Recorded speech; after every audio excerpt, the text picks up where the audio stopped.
Γεια σας!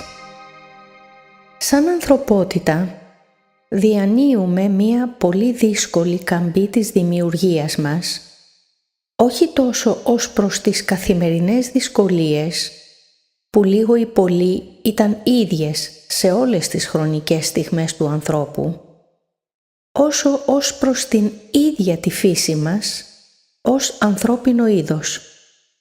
Στην εξέλιξη της εκπομπής θα γίνει κατανοητό τι ακριβώς εννοώ. Αυτή η κατάσταση δεν επηρεάζει μόνο τη δική μας φύση, αλλά επιδρά επίσης και στις ίδιες τις αόρατες πνευματικές δυνάμεις αυτού του κόσμου με πολύ άσχημες συνέπειες. Αυτή η φάση είναι το τέλος μιας πολύ σκοτεινής περίοδου της ανθρωπότητας που οι Ινδουιστές αποκαλούν Κάλι Γιούγκα, μιας περίοδου υποβάθμισης και εκφυλισμού ως το φυσικό επακόλουθο αυτής της δημιουργίας, όπου η ίδια η εντροπία οδηγεί τα πάντα στη σύψη και το θάνατο. Ας εξετάσουμε όμως το θέμα από την αρχή. Κάποιες μεταφυσικές θέσεις αναφέρουν πως η ανθρωπότητα σαν σύνολο περνάει από διαδοχικά επίπεδα και μέσα από αυτά τα επίπεδα θα ολοκληρώσει κάποτε την εξελικτική της διαδικασία. Αυτές οι διαδοχικές βαθμίδες επίπεδα είναι συνολικά 7 και αφορούν τις 7 ρίζες φυλές του ανθρώπινου γένους, οι οποίες είναι ανεξάρτητες από εθνότητες και αφορούν ολόκληρη την ανθρώπινη φυλή. Από αυτές τις 7 ρίζες φυλές έχουν ολοκληρωθεί μέχρι σήμερα οι 4. Μέσα σε μικρό χρονικό διάστημα ολοκληρώνεται η 5η, κλείνει δηλαδή το 5ο γένος του σιδήρου και απομένουν ακόμη 2 επίπεδα μέσα στα οποία η ανθρωπότητα θα ολοκληρώσει τον κύκλο των 7 ριζικών φυλών. Αυτές οι 7 ρίζες φυλές είναι: η πρώτη ρίζα φυλή είναι μία μη υλική ανθρώπινη φυλή που συμπίπτει με τη δημιουργία της ψυχής και σύμφωνα με τον Ησίωδο αυτό είναι το γένος το χρυσό. Η δεύτερη ρίζα φυλή παραμένει μία μη υλική ανθρώπινη φυλή που συμπίπτει με τη δημιουργία του αστρικού σώματος. Σύμφωνα με τον Ησίωδο, αυτό είναι το γένος το αργυρό. Η τρίτη ρίζα φυλή είναι η αιθερική, αδαμιαία ή λεμούρια φυλή σε μία απόλυτα αιθερική κατάσταση που ο Ησίωδος χαρακτηρίζει ως χάλκινο γένος. Η τέταρτη ρίζα φυλή, η φυλή των Ατλάντων, η πρώτη ενσαρκωμένη στην πυκνή ύλη ανθρώπινη φυλή που ο Ησίωδος ονομάζει γένος των ηρώων. Πέμπτη ρίζα φυλή, η δική μας ανθρώπινη φυλή ή διαφορετικά το γένος του σιδήρου κατά τον Ησίωδο. Η έκτη ρίζα φυλή είναι μία μελλοντική φυλή η οποία θα προκύψει μετά το οριστικό σχίσμα της ανθρωπότητας από αυτούς που θα επιτύχουν το μεγάλο πέρασμα. Αυτή η κατάσταση θα αφορά μία φάση αποκατάστασης του πνευματικού ανθρώπου ώστε ομαλά να απεμπλακεί από τον κόσμο του θανάτου και της μάγια, δηλαδή της πλάνης ή του μάτριξ, όπου παγιδεύτηκε και να προετοιμαστεί να περάσει στην αιώνια ζωή.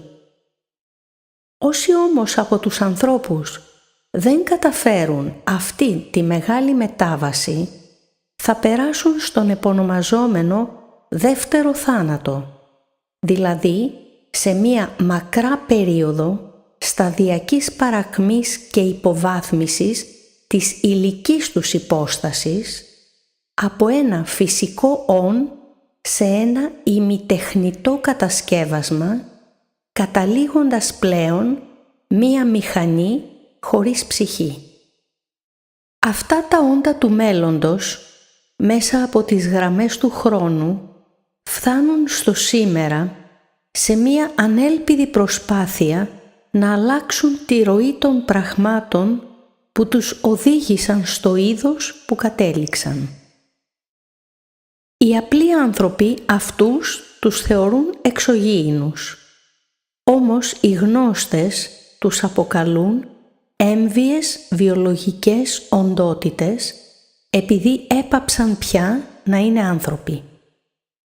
Η εβδόμη ρίζα φυλή είναι μία φυλή πνευματικών ανθρώπων που ακολουθεί και ταυτίζεται με την επανεγκατάσταση στις πραγματικές πνευματικές πατρίδες του πνευματικού ανθρώπου που προετοιμάστηκε στη φάση της έκτης ρίζας φυλής για το δεύτερο και οριστικό πέρασμα ήκαδε. Αυτές οι ρίζες φυλές εκτιλήσονται μέσα σε μεγάλους κοσμικούς κύκλους, τους ονομαζόμενους κάλπα, και συγκεκριμένα οι 5 ρίζες φυλές διαδραματίστηκαν όλες μέσα σε μία μάχα γιούγκα. Όμως, πριν εξετάσουμε τι ακριβώς είναι αυτή η μάχα γιούγκα, όπου φτάνουμε στο τέλος της, θα δώσουμε επιγραμματικά κάποιες πληροφορίες για τις μεγάλες κοσμικές περιόδους που οι Ινδουιστές ονομάζουν ημέρες και νύχτες του Βράχμα.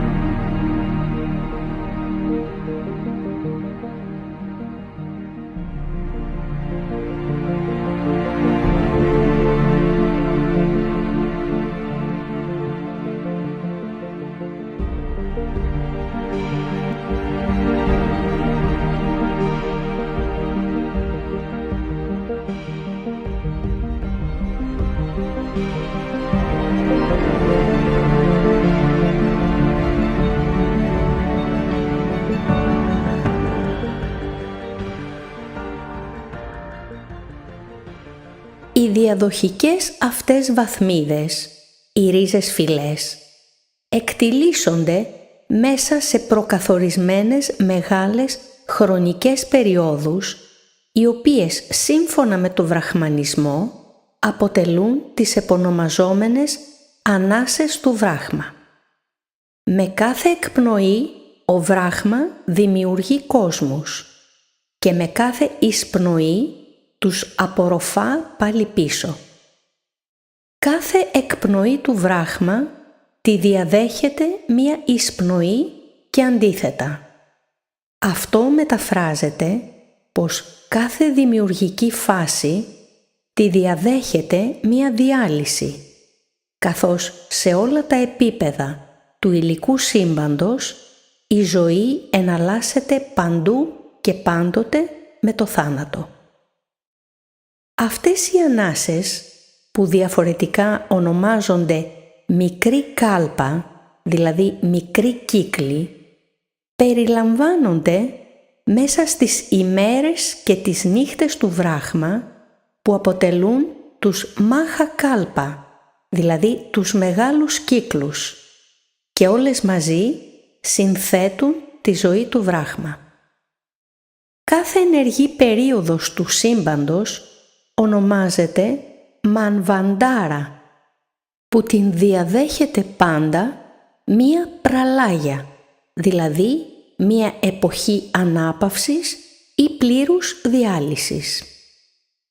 Η Έλενα Μπλαβάτσκι λέει σχετικά: όλες οι πραλάγια, δηλαδή οι διαλύσεις, είναι περιοδικές και ακολουθούν τα Μανβαντάρα με κανονική διαδοχή, όπως είναι η νύχτα που ακολουθεί τη μέρα κάθε ανθρώπινου πλάσματος, ζώου και φυτού.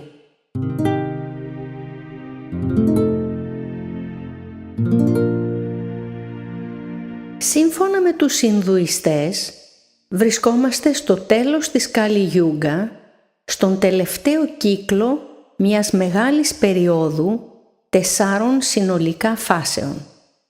Αυτή η φάση συμπίπτει παράλληλα και με το τέλος του γένους του σιδήρου, κάτι που κάνει ακόμα δυσκολότερη την μετάβασή μας στην πραγματική έκτη ρίζα φυλή. Το πότε ακριβώς θα κλείσει αυτός ο κύκλος, τον οποίο διανύουμε, δεν είναι απόλυτα ακριβές.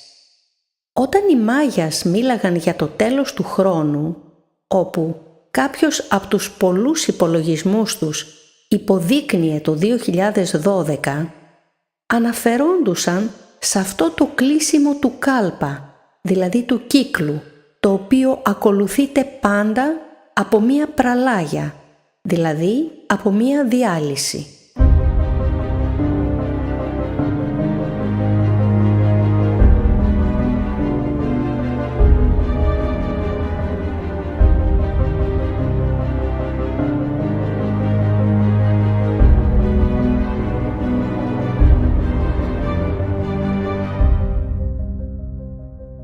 Κάθε Μάχα Γιούγκα, δηλαδή ένας πλήρης κύκλος, αποτελείται από 4 περιόδους Γιούγκα μαζί με τις ενδιάμεσες πραλάγια, περιόδους διάλυσης.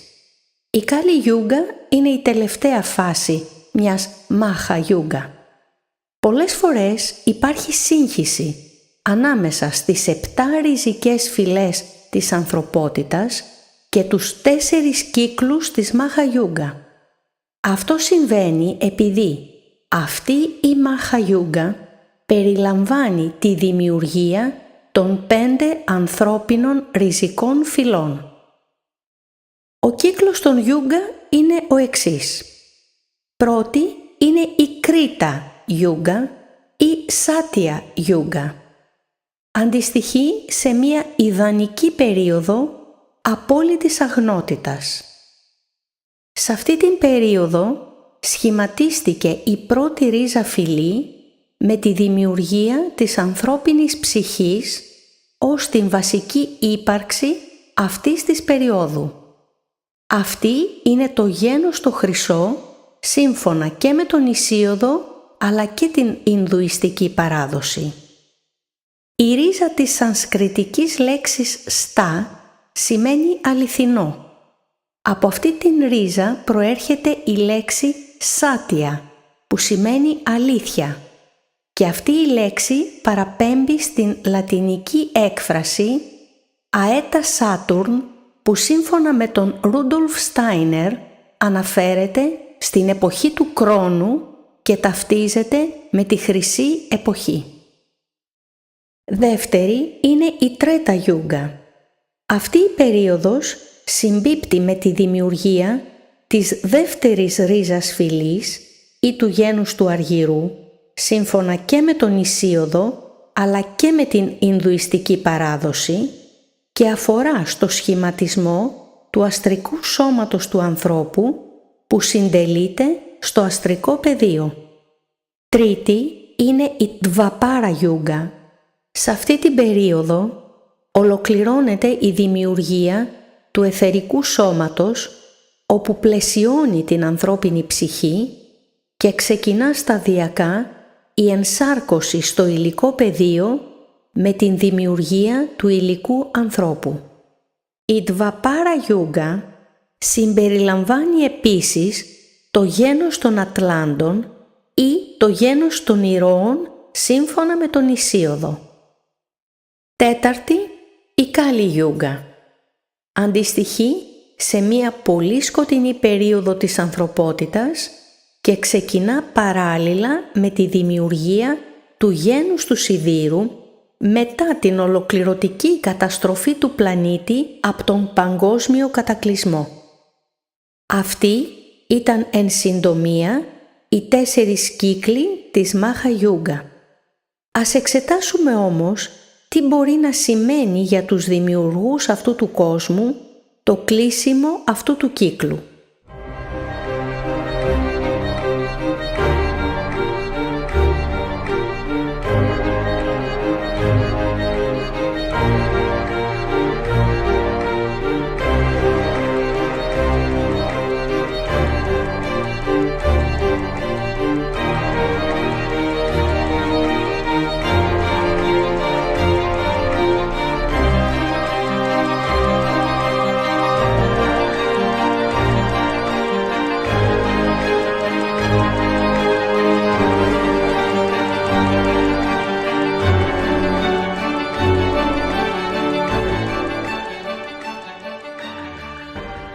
Όπως αναλύσαμε στις προηγούμενες εκπομπές, ο άνθρωπος βρίσκεται αιχμάλωτος μέσα σε ένα ολογραφικό μάτριξ, το οποίο δημιουργήθηκε από τη δυτή δύναμη του εκπεσόντος Θεού Δημιουργού. Αυτό το μάτριξ είναι το δέντρο της γνώσης του καλού και του κακού, στο οποίο ο Δημιουργός φίδι, που ταυτίζεται με την ταλάντωση, κυριαρχεί παντού. Η σχάση του σε λόγο, δηλαδή κλάσμα, διαίρεση και διαχωρισμό, υποδηλώνει πως και τα δύο σκέλη του λάμδα, θετικό και αρνητικό, είναι υπό τον έλεγχο της ίδιας έκπτωτης δύναμης. Οι άνθρωποι έχουν δυσκολία να παραδεχθούν ότι και οι δύο όψεις ανήκουν στο ίδιο νόμισμα, όπως επίσης και ότι ο απαγορευμένος καρπός που δοκίμασε ο άνθρωπος είναι διτός. Η Έλενα Μπλαβάτσκι, μέσα από την έρευνά της, το επιβεβαιώνει λέγοντας: «Το καλό και το κακό είναι δίδυμα, απόγονοι του χώρου και του χρόνου, κάτω από την εξουσία της Μάγια, δηλαδή της πλάνης. Χωρίστε τα, κόβοντας το ένα από το άλλο, και θα πεθάνουν και τα δύο. Κανένα τους δεν υπάρχει αφ' αυτού, επειδή το καθένα, προκειμένου να έρθει σε ύπαρξη, πρέπει να γεννηθεί και να δημιουργηθεί από το άλλο».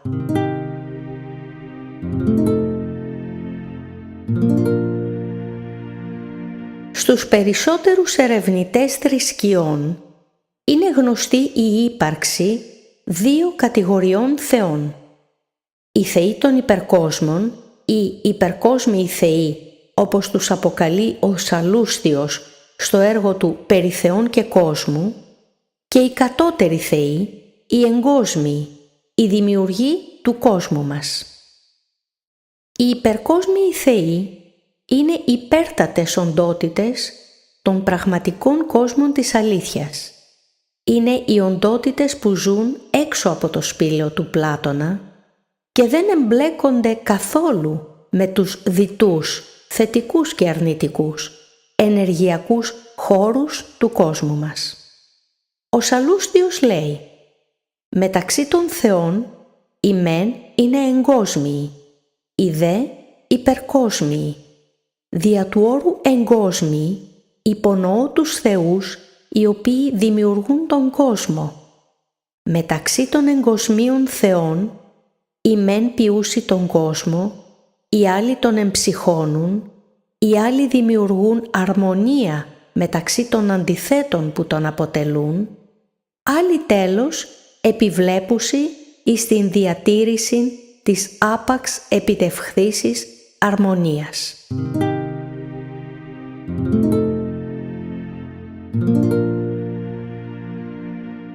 Αυτοί οι εγκόσμιοι θεοί, σύμφωνα με τους Ινδουιστές, είναι οι θεοί της Σαμσάρα και είναι οι δημιουργοί του υλικού κόσμου, οι δημιουργοί του Μάτριξ, που παγίδευσαν μέσα σε αυτόν τον κόσμο, τον άνθρωπο, και τον κατέστησαν όμηρο της μορφής και δούλο του ατέρμονου κάρμα. Στο έπος της δημιουργίας των Ασσυροβαβυλωνίων, ο Μαρδούκ, ένας εγκόσμιος θεός, αποκαλύπτει πως δημιούργησε το γένος των ανθρώπων με σκοπό την εκμετάλλευσή του. Το κείμενο λέει: «Όταν ακούει ο Μαρδούκ τα λόγια των θεών, τον κοινάει η καρδιά του να πλάσει επιτίδια έργα. Ανοίγει το στόμα και στρέφεται στον Αία να του αποκαλύψει το σχέδιο που έπιασε στην καρδιά του. Θα μαζέψω αίμα και θα κάνω κόκαλα. Θα πλάσω έναν άγριο. Άνθρωπος θα είναι το όνομά του. Αληθινά άγριο άνθρωπο θα δημιουργήσω. Θα αναλάβει την υπηρεσία των θεών για να είναι άνετα αυτοί».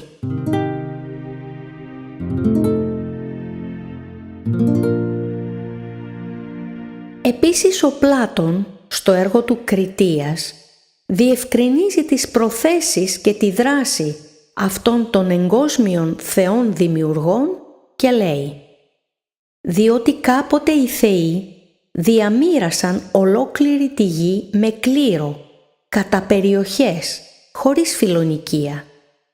Με δίκαια λοιπόν κλήρωση, παίρνοντας ο καθένας το δικό του μέρος, εγκατέστησαν στις χώρες τους κατοίκους και στη συνέχεια, όπως οι βοσκοί τα πρόβατα, μας έτρεφαν ως κτήματα και θρέματά τους».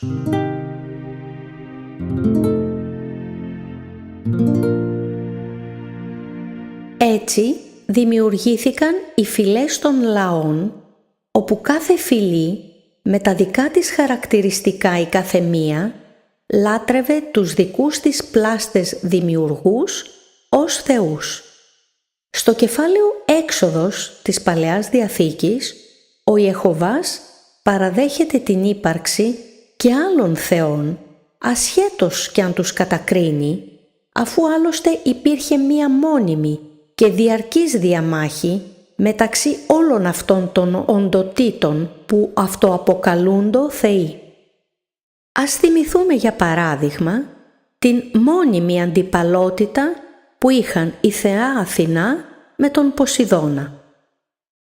Λέει λοιπόν το εδάφιο στην Παλαιά Διαθήκη «Διότι τη νύχταν ταύτην θέλω περάσει διαμέσου της γης της Αιγύπτου και θέλω πατάξει παν πρωτότοκον εν τη γη της Αιγύπτου, από ανθρώπου έως κτήνους, και θέλω κάμει κρίσεις εναντίον πάντων των θεών της Αιγύπτου, εγώ ο Κύριος».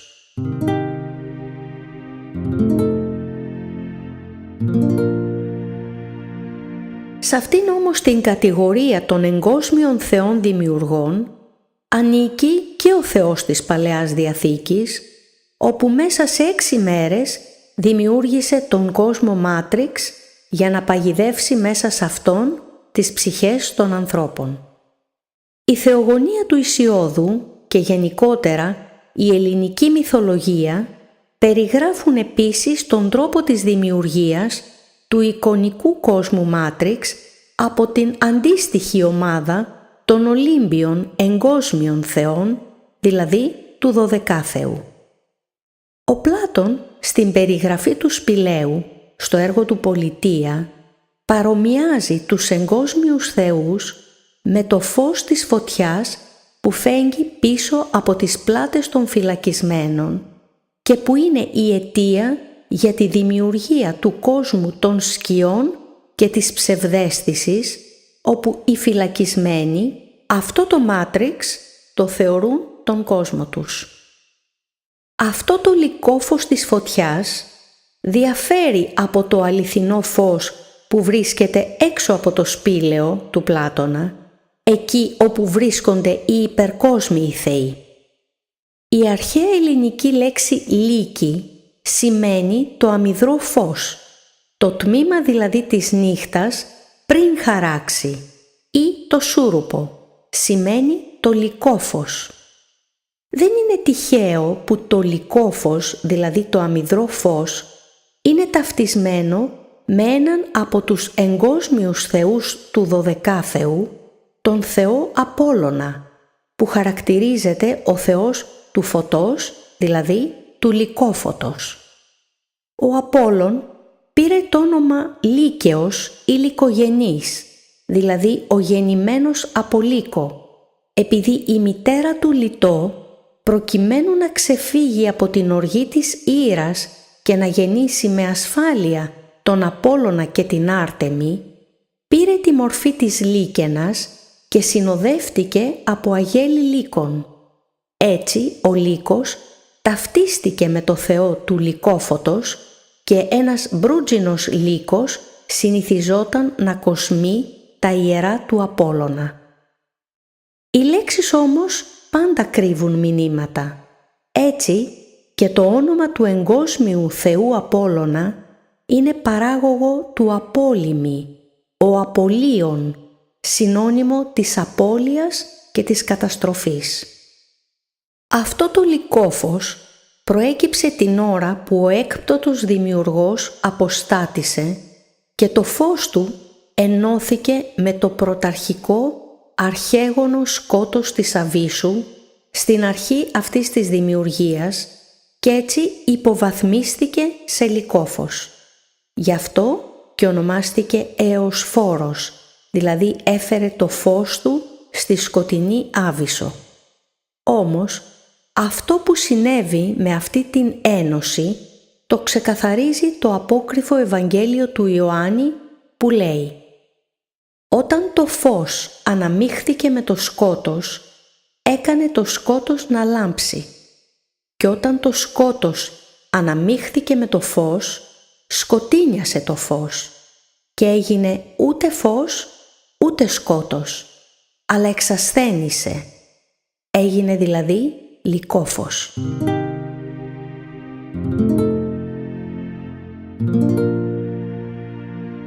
Ο Χριστός με σαφήνεια διαχωρίζει το λυκόφως αυτής της δημιουργίας από το φως των υπερκόσμων και των υπερκόσμιων θεών που το αποκαλεί φως αληθινό. Οι Βέδες τους εγκόσμιους θεούς τους αποκαλούν θεούς της Σαμσάρα, οι οποίοι θεωρούνται αθάνατοι αλλά μόνο μέχρι να εξαντληθεί το καλό τους κάρμα. Στη συνέχεια περνούν μέσα στον κύκλο των μετενσαρκώσεων και πασχίζουν για μια νέα αναβάθμιση. Τα βεδικά κείμενα μάλιστα διευκρινίζουν πως ζουν μόνο μέχρι το τέλος του κάλπα, δηλαδή μέχρι το τέλος ενός κοσμικού κύκλου, επειδή έπειτα χάνονται οριστικά. Η Ινδουιστική παράδοση διευκρινίζει τους 6 κόσμους της Σαμσάρα, δηλαδή του Μάτριξ, οι οποίοι βρίσκονται κάτω από την κυριαρχία του κάρμα και του θεού του θανάτου Ιάμα ή αλλιώς Εωσφόρου. Οι κόσμοι αυτοί είναι: πρώτο είναι το βασίλειο των θεών της Σαμσάρα, δηλαδή των εγκόσμιων θεών που είναι όλοι οι θεοί των φυλών των ανθρώπων. Στα σανσκριτικά αποκαλούνται Devagadi και στην ιαπωνική γλώσσα Τέντο. Οι θεοί αυτοί ανήκουν στο βασίλειο των ουράνιων όντων που γεμίζουν με ευχαρίστηση και κατέχουν θεϊκές δυνάμεις. Οι περισσότεροι ζουν μια υπέροχη ευτυχία για αμέτρητους αιώνες. Όμως, επειδή ακόμα κι αυτοί ανήκουν στον κόσμο του πόνου, δηλαδή στον κόσμο της Σαμσάρα, οι δυνάμεις τους τυφλώνουν, τους γεμίζουν με υπερηφάνεια και αλαζονία και ως εκ τούτου ακόμη και αυτοί οι θεοί γερνούν και πεθαίνουν. Κάποιοι λένε ότι επειδή η ευχαρίστησή τους είναι πολύ μεγάλη, το ίδιο μεγάλη γίνεται και η δυστυχία τους. Δεύτερο είναι το βασίλειο των Τιτάνων ή δαιμόνων. Στα σανσκριτικά αποκαλείται Ασούρα Γκάτι και στην ιαπωνική γλώσσα Ασουράντο. Είναι το βασίλειο του πολέμου, του θυμού και της συνεχούς ζήλιας. Η Ασούρα είναι δαίμονες, ημιευλογημένα όντα. Είναι ισχυροί, σκληροί και εριστικοί. Όπως και οι άνθρωποι, είναι εν μέρει καλοί και εν μέρει κακοί. Εξού και οι καλοί οι κακοί δαίμονες. Τρίτο είναι το βασίλειο των ανθρώπων. Στα σανσκριτικά αποκαλείται Μανούσια Γκάτι και στην ιαπωνική γλώσσα Νίντο. Απαρτίζεται από όντα προσκύμενα τόσο στο καλό όσο και στο κακό. Σε αυτό το βασίλειο κυριαρχούν τα 5 βασικά πάθη: η αλαζονία, η ζήλια, η άγνοια, η επιθυμία και το μίσος, με κυρίαρχα την αλαζονία και την επιθυμία. Η φώτιση είναι μέσα στις δυνατότητές τους, όμως οι περισσότεροι είναι τυφλωμένοι και αναλώνονται από τις επιθυμίες τους. Το τέταρτο είναι το βασίλειο των ζώων. Χαρακτηρίζεται από την άγνοια, το φόβο, την ανασφάλεια και την υποτέλεια. Πέμπτο είναι το βασίλειο των πεινασμένων φαντασμάτων. Στα σανσκριτικά αποκαλείται πρέτα γκάτι και στην ιαπωνική γλώσσα γκάκιντο. Το βασίλειο των πεινασμένων πνευμάτων χαρακτηρίζεται από μεγάλη λαχτάρα και την αιώνια πείνα των σαρκικών επιθυμιών. Περιλαμβάνει στην ουσία όλα τα πρόσχεια πνεύματα των ανθρώπων που ερωτεύονται τις ειδονές της ύλης και δεν μπορούν να απομακρυνθούν από αυτήν. Έκτο είναι το βασίλειο των όντων της κόλασης. Στα σανσκριτικά αποκαλείται Ναράκα Γκάντι. Είναι το χαμηλότερο και χειρότερο βασίλειο όπου επικρατούν βασανιστήρια που χαρακτηρίζονται από επιθετικότητα και βία. Εκεί κυριαρχούν το μίσος και ο αβάσταχτος πόνος.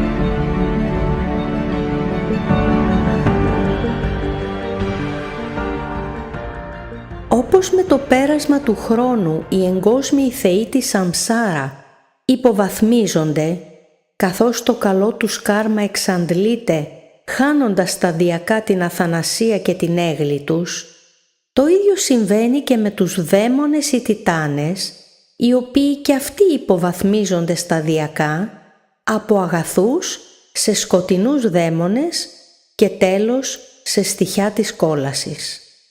Όμως, αυτή είναι μία αναπόφευκτα σταδιακή υποβάθμιση των θεών σε καλούς δαίμονες, των καλών δαιμόνων σε κακούς δαίμονες και τέλος των κακών δαιμόνων σε όντα της απεχθούς κόλασης.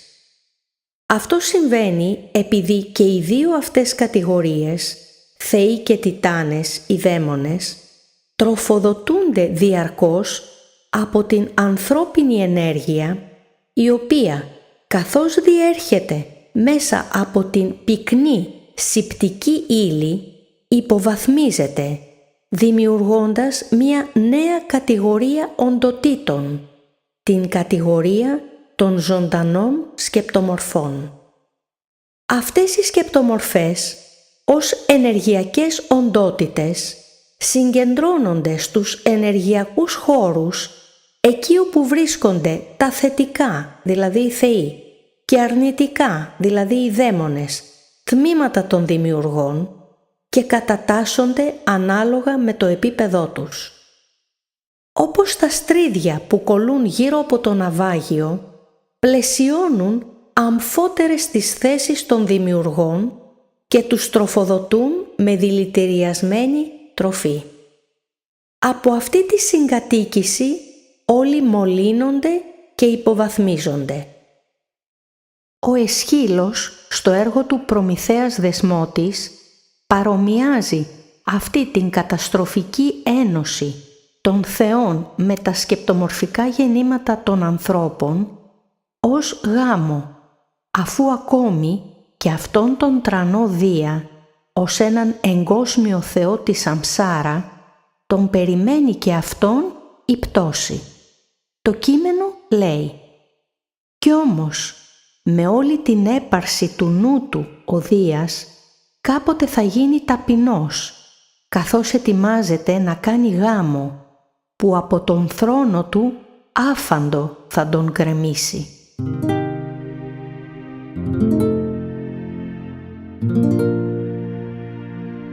Αυτή δυστυχώς είναι η φυσική εξέλιξη των πραγμάτων όταν οι θεοί ενώνονται με τις ανθρώπινες σκεπτομορφές, υποβαθμίζονται και μεταμορφώνονται σε τέρατα.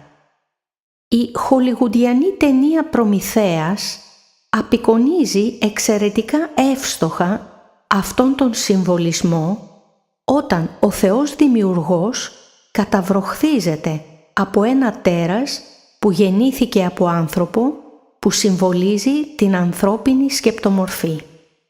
Μετά από αυτό το γεύμα και αφού το τέρας αφομοιώσει τον Θεό, μεταστοιχιώνεται σε πραγματικό όλεθρο.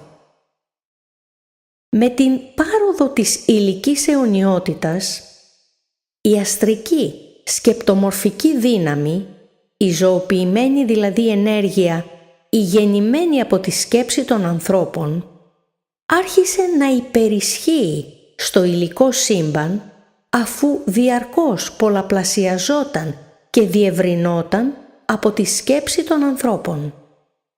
Δημιουργήθηκε δηλαδή μία τεράστια σκεπτομορφική δυναστεία.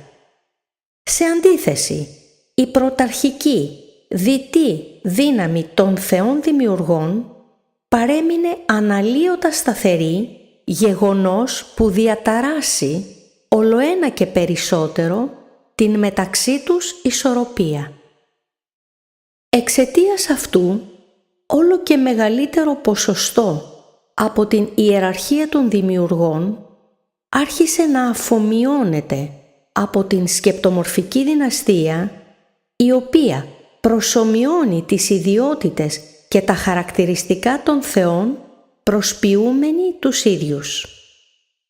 Σήμερα είναι πολλοί αυτοί που απορούν με την διαρκώς επιταχυνόμενη διαφθορά του κόσμου μας, με την κατάργηση του σεβασμού και των ηθικών αξιών, με την έκκληση των ηθών και την εξαχρίωση διαρκώς να αυξάνεται, χωρίς να μπορούν να δώσουν μια λογική απάντηση για όλον αυτόν τον εκπεσμό. Η απάντηση όμως βρίσκεται μπροστά μας, αλλά είναι οδυνηρό να την αποδεχτούμε. Ο λόγος είναι ξεκάθαρος. Οι πρωταρχικοί εγκόσμιοι θεοί πεθαίνουν και επικρατεί όλο και περισσότερο η δύναμη της αστρικής σκεπτομορφικής δυναστείας που έχει πάρει πλέον τα ηνία της διαχείρισης του κόσμου μας. Η Έλενα Μπλαβάτσκι λέει σχετικά με αυτό τον κατατρεγμό των θεών και όλων των ουρανίων όντων από την αστρική σκεπτομορφική δυναστεία που παρομοιάζεται ως πυρκαγιά. Ο κύκλος της δημιουργίας των ζώων του κόσμου τελειώνει, γιατί η ενέργεια της εκδηλωμένης λέξης, λόγου, έχει την ανάπτυξη, το κορύφωμα και την παρακμή της, όπως έχουν όλα τα πρόσκαιρα πράγματα, οσοδήποτε μεγάλη και αν είναι η διάρκειά τους. Όταν φτάνει ο Μάχα Πραλάγια, τα ουράνια όντα του Σβάρλοκα, ενοχλημένα από την πυρκαγιά, δηλαδή την αστρική δυναστεία, ζητούν καταφύγιο μαζί με τους Πιτρί, τους προγεννήτορές τους, τους Μανού, τους 7 Ρησί, τις διάφορες τάξεις ουρανίων πνευμάτων και τους θεούς στο Μαχαρλόκα. Όταν η πυρκαγιά φτάσει και εκεί, τότε όλα τα όντα που αναφέραμε παραπάνω μεταναστεύουν από το Μαχαρλόκα και μεταβαίνουν στο Τζαναλόκα. Εκεί λοιπόν στριμώχνονται κυνηγημένοι οι εναπομείναντες θεοί της Σαμσάρα στο τέλος του κάλπα.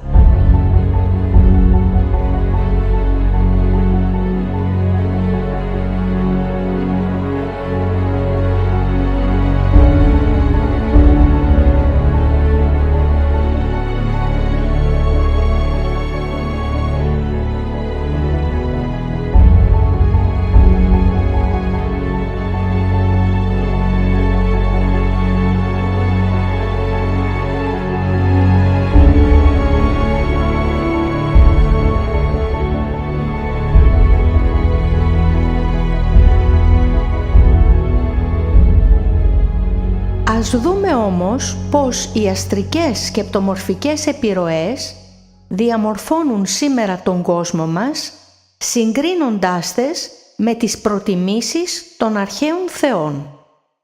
Οι θεοί υπερασπίζονταν τις εθνότητες επειδή οι ίδιοι είχαν δημιουργήσει τις φυλές. Αντίθετα, οι αστρικοί αδιαφορούν για τις εθνότητες που δημιούργησαν οι θεοί, καταργούν τα σύνορα και καταπνίγουν τις εθνικιστικές τάσεις. Οι θεοί προασπίζονταν την ιεραρχία που τους διαχώριζε από τα αρνητικά τους διπλά. Αντίθετα, οι αστρικοί καταργούν την ιεραρχία δημιουργώντας μία επίπλαστη ισότητα επειδή όλη η δυναστεία των αστρικών ανήκει στην ίδια τάξη. Οι θεοί υπερασπίζονταν τα ηγεμονικά πολιτεύματα και τη μοναρχία επειδή οι πρώτοι βασιλείς εγκαταστάθηκαν από τους ίδιους τους θεούς. Αντίθετα, οι αστρικοί καταργούν τα ηγεμονικά πολιτεύματα, η βασιλεία σαν θεσμός εκπίπτει και πάβει να περιφρουρείται το βασιλικό αίμα. Οι θεοί ήταν λάτρεις των τελετών. Αντίθετα, οι αστρικοί καταργούν τις τελετές, τα ήθη και τα έθιμα των λαών. Οι θεοί υπερασπίζονταν τις γλώσσες που οι ίδιοι δίδαξαν στους λαούς τους. Αντίθετα, οι αστρικοί υποβαθμίζουν και εκφυλίζουν τις γλώσσες των λαών, εγκαθιστώντας μία κοινή γλώσσα για όλους. Αυτές λοιπόν είναι σε πολύ γενικές γραμμές οι συνέπειες του τέλους της Κάλι Γιούγκα με τον διωγμό των θεών και την αφομοίωσή τους από την αστρική σκεπτομορφική δυναστεία που πλαστογραφεί την προσωπικότητά τους. Αυτό έχει ως αποτέλεσμα αυτές οι δυνάμεις να προσποιούνται τάσεις και χαρακτηριστικά των πρώην θεών χωρίς όμως να είναι πραγματικά οι ίδιοι οι θεοί.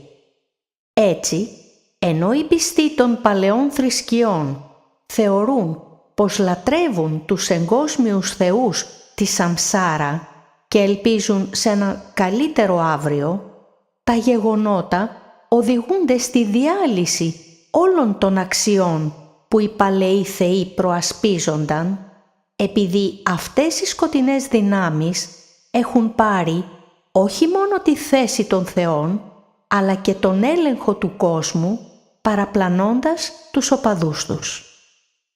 Πολλοί μάλιστα άνθρωποι, όταν ενημερώνονται από διάφορους ενορατικούς για τη δράση των θεών τους στην παρούσα φάση του κόσμου, προβληματίζονται πώς συμβαίνει οι δηλώσεις των θεών να περιγράφουν πάντα νίκες κατά των σκοτεινών δυνάμεων και παρόλα αυτά το κακό να συνεχίζει να διονγκώνεται διαρκώς στον πλανήτη χωρίς καμία αναστολή. Αυτή ακριβώς είναι η μεγάλη κοροϊδία που διαδραματίζεται διαρκώς εις βάρος των ανθρώπων με το συνεχές μασκάρεμα των αστρικών σε θεούς. Έτσι, εις βάρος των ανθρώπων επιχειρούνται πολύ καταστροφικές ενέργειες που κάποιες παραμένουν κρυφές, αλλά και αυτές που είναι φανερές φαντάζουν εντελώς παράλογες. Ήδη πλέον μπαίνουν οι βάσεις που θα οδηγήσουν όσους ανθρώπους δεν θα καταφέρουν το μεγάλο πέρασμα στην έκτη ρίζα φυλή να βιώσουν τον δεύτερο θάνατο, αφού θα μετασχηματιστούν σε ένα ημιτεχνητό όν, δηλαδή σε μία μίξη ανθρώπου μηχανής. Αυτό ήδη μεθοδεύεται εντατικά και θα ολοκληρωθεί με την ενσωμάτωση του βιοτσίπ στους ανθρώπους.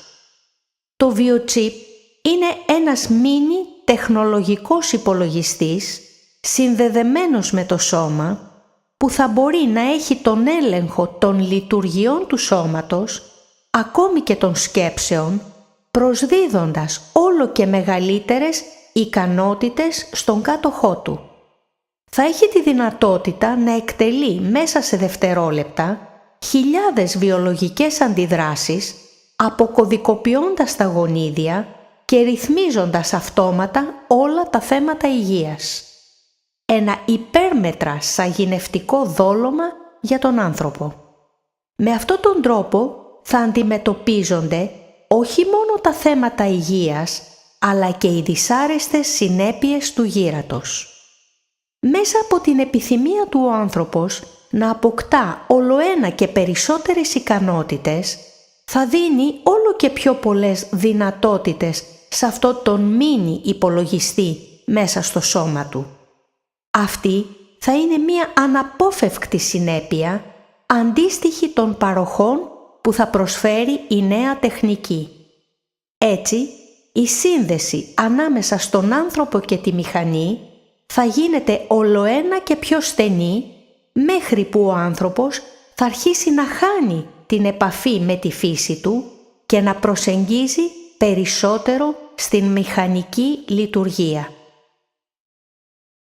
Αυτή η εξέλιξη ήταν που μπέρδεψε τον αξιωματούχο Φίλιπ Κόρσο όταν ήρθε σε επαφή για πρώτη φορά με τους χρονοταξιδιώτες του Ρόσουελ, όπου τους ταύτισε με βιορομπότ, ενώ στην πραγματικότητα ήταν οι ίδιοι οι άνθρωποι του μέλλοντος.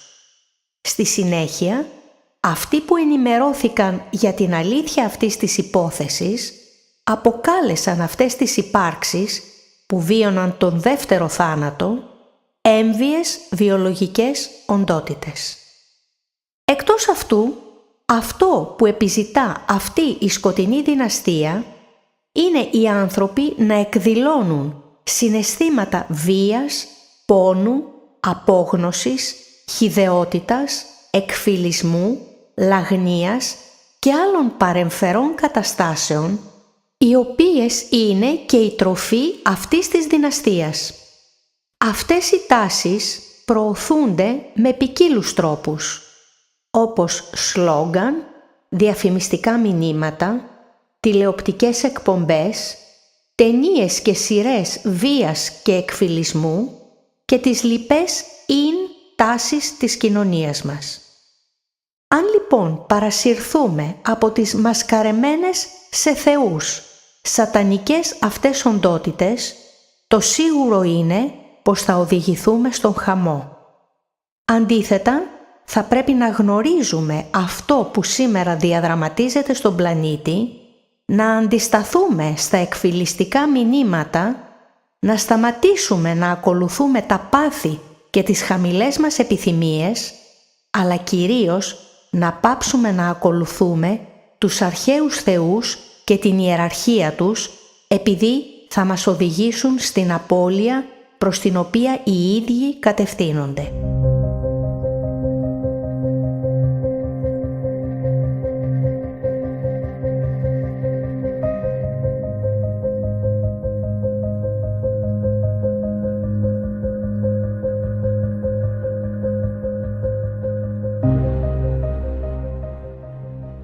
Ο Χριστός ήταν μία υπερκόσμια ολότητα από τους αληθινούς κόσμους που τοποθετούνται έξω από το σπήλαιο του Πλάτωνα.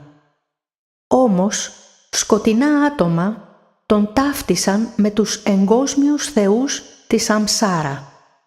Σήμερα, πολλοί άνθρωποι βρίσκονται πλανημένοι σχετικά με την πραγματική υπόσταση του Χριστού, επειδή με πολύ ευφυή τρόπο ο δούλος του εγκόσμιου Θεού Ιαχβέ, ο Παύλος, ενσωμάτωσε τον υπερκόσμιο Χριστό στην δύναμη του Θεού του, ώστε αφενός μεν ο Ιαχβέ να καρποθεί το μεγαλείο του Χριστού και αφετέρου να διαστρεβλώσει την αλήθεια του. Γι' αυτό στο Ευαγγέλιο του Ιούδα ο Χριστός επισημαίνει λέγοντας: «Κοιτάξτε, ο Θεός θα δεχτεί τη θυσία σας από τα χέρια ενός ιερέα, ο οποίος είναι ο υπηρέτης της πλάνης».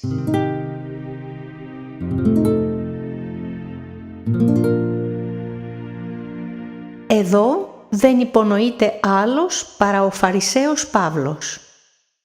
Το κλειδί λοιπόν που θα ξεκλειδώσει την πύλη που οδηγεί στο μεγάλο πέρασμα για την έκτη ρίζα φυλή είναι ο εντοπισμός των κρυμμένων κομματιών της πραγματικής διδασκαλίας του Χριστού, ώστε να συναρμολογηθεί ξανά το εγχειρίδιο της λύτρωσης. Αυτά για σήμερα, να έχετε μια καλή συνέχεια.